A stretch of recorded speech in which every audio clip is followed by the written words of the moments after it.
വിട്ടടി, കാരണം വലിയ കാശുകാരനാണ് കേട്ടത്. കാറൊക്കെ ഉള്ളതുകൊണ്ട് ഇനി ശ്രീധരനായിട്ട് അതൊന്നും കൊടുക്കണ്ടല്ലോ. അമ്മായി രക്ഷപ്പെട്ടു. ഞാനൊന്നും പറയാറില്ല. നിന്റെ മോളെ കല്യാണം കഴിക്കാൻ വരുന്നവൻ കാറും ബംഗ്ലാവും ഒക്കെ ഉള്ളൊരുത്തനായിരിക്കും. അമ്മോ, എടി അമ്മോ, അതവിടെ വെച്ചേ. എന്നിട്ട് അപ്പുറത്തെങ്ങനെ പോയേ? പോ. എന്താ മോളെ പുറത്തു പോയി കളിച്ചേ? ആക്ച്വലി അവരെ കാണുന്നില്ലല്ലോ, അവരെത്തേണ്ട സമയം കഴിഞ്ഞല്ലോ. അവരിറങ്ങിന്നാ പറഞ്ഞേ. ദേ അവര് വന്നു. അയ്യോ, എവിടെ നോക്കട്ടെ.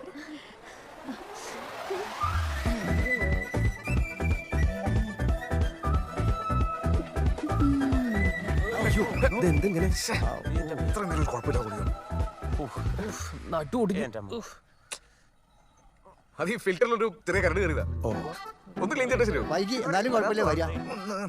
വണ്ടി തള്ളത്തേക്കണോ? നീ വന്ന്. വേണ്ടേ? എനിക്കറിയാൻ ചെയ്യണോ? സരോജെ, എന്ത് പരിപാടി ഇത്? നീ കണ്ടായിരുന്നോ? ഇതെന്ത് കുതിരയോ?